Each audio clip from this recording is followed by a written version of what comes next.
Hi there, it's MarVeena Meek, and today I was going to talk to you about some positive things that you can do for your kids whenever they see ghosts or whenever they see spirits or even shadows.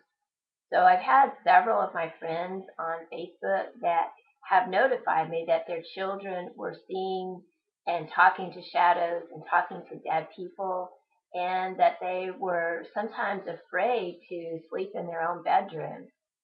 So there's a ton of different things that you can do.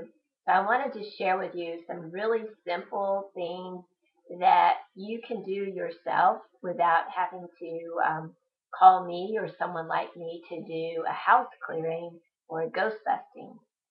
So I like to get the kids involved because I think it's a good way to help them be in a position to step into their power and realize that there's things that they can do to help put themselves in charge of an uncomfortable situation.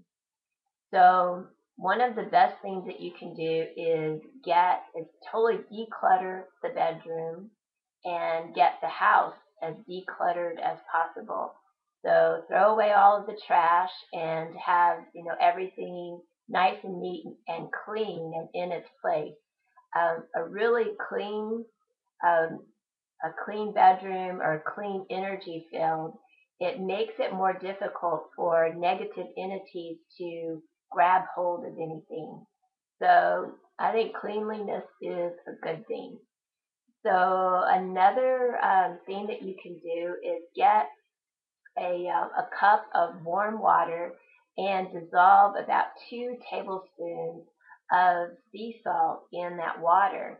And then you can go around the room or around the house and just with your fingers, you can just dip them into the water and then sprinkle the water throughout the whole room, just lightly, just kind of flip it around the different corners and under the bed, especially, and just all throughout the room. You don't want it soaking wet, but just kind of sprinkle the water around.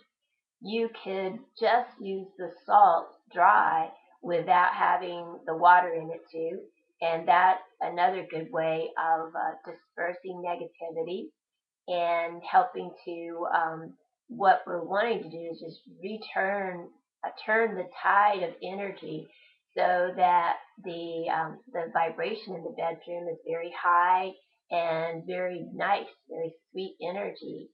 And that will help if you've got negative entities or energies or hanger-ons.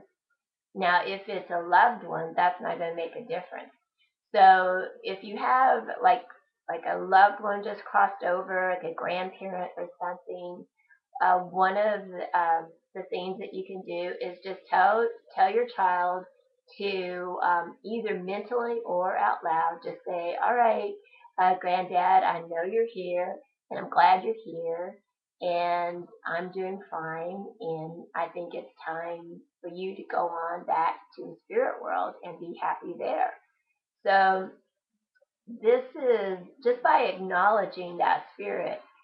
A lot of times that's the biggest thing that they want is for you and the family to know that their soul is continuing on after the death of the body.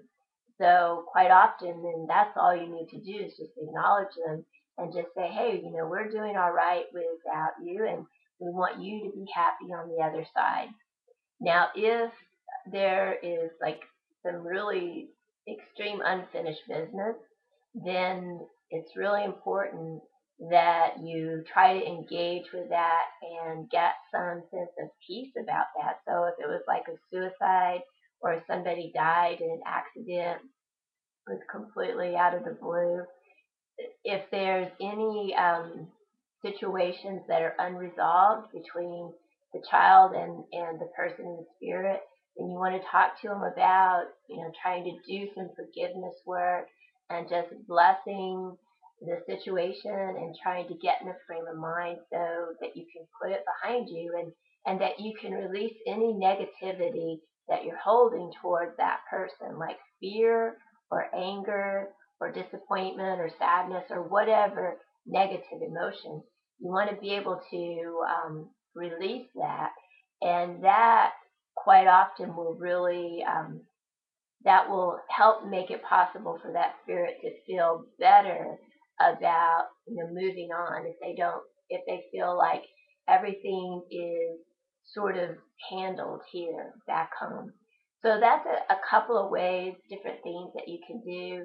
If you have more energy in the room that you don't feel like it's a family member, you feel like it's more of a negative entity. That happens a lot, especially with teenagers, because their energy bodies they're unstable right now, so they're going through a really chaotic time as they're evolving and maturing, and nothing is really seated yet. So it can be a really awkward time, and because of that, it can attract a lot of unsavory entities that want to make use of all of that emotional and mental overwhelm going on.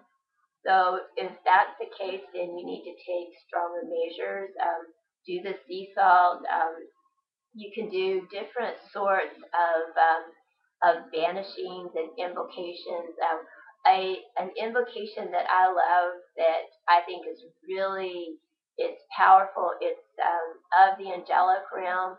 Is before you go to sleep, just I call to me the archangel Michael, Raphael, Gabriel, and Uriel, and I ask that they stand around my room and guard me while I sleep. So that's a very simple invocation. You can ask that your most holy guardian angel sit with you tonight and protect your whole entire room and help to keep peace while you sleep. That's another way. One thing that I did with my stepson is I had him make um, the mandala, so the dream catcher, and we made this together. And this one is kind of old, but anyhow, this is a really simple technique, and especially if your children can help you make it and just say, look, we're making a medicine object or a good luck charm that we can hang over your bed, and it will catch any bad dreams and it'll catch any negative spirits, because it's a web and they are attracted to it, that when they get there, they get caught up in that web, so they can't bother you. So I think it's a really cool way of engaging them and using their creativity, their imagination, and helping them to take a step, forward, stepping into their own power and doing something so that they can sleep better at night and feel safer and feel more comfortable in their room by themselves. This worked wonders for me and for my stepson, because he was scared to death to sleep by himself at night, and so anyhow, we made this together, and after we made it, we did a prayer over this dream catcher, and that's a way of blessing it and consecrating it to your goal. And his goal was to be able to feel safe in his room. And so that's how we organized our prayer. We asked the angels that they would bless this dream catcher, that it would protect his room and protect him and help him to feel safe at night so that he could sleep peacefully. So this one worked like a charm. So that's probably one of my favorite ones. There's a lot of different things that you can do. There's a wonderful book by Karen Kingston that is actually, it's about creating sacred spaces and using feng shui, but she breaks it down in really understandable, bite-sized bits and pieces about how you can create a template in your house and in different rooms that make it more conducive to either sleep there or nurture yourself or read or whatever activity that room is for. It's if you've got a lot of chaotic energies that don't support that, then you're not going to get the most value out of that room. So she has a lot of good ideas. I can't recommend that book enough. I really enjoy it. And then Denise Lynn has another book on sacred spaces, and they just help you to understand how to different things that you can do to break up stagnant energy or low vibrational energy or negative energy and turn it around so that you can create an atmosphere that's conducive to sleeping and to feeling safe. And it can mean the world to a kid. I remember when I was a little girl, I was afraid of the things that went bump in the night. And I don't want little kids out there just cowering under their covers, afraid of whatever is out there. So these are just a handful of simple things that you can do yourself to take charge of this and to help your children sleep better. And you may need to do it for yourself too. Okay. So anyhow, I hope you've enjoyed this little video today, and let me know how it works for your kid, because I like to hear that. That makes me feel good when I can get some feedback about how different things have really helped you out. I'm MarVeena Meek. I've got a lot of other articles and videos and audio articles on my website through iTunes and YouTube and on my blog. So if you need more information, you can search there or you can send me an email. Thanks a lot. Bye bye.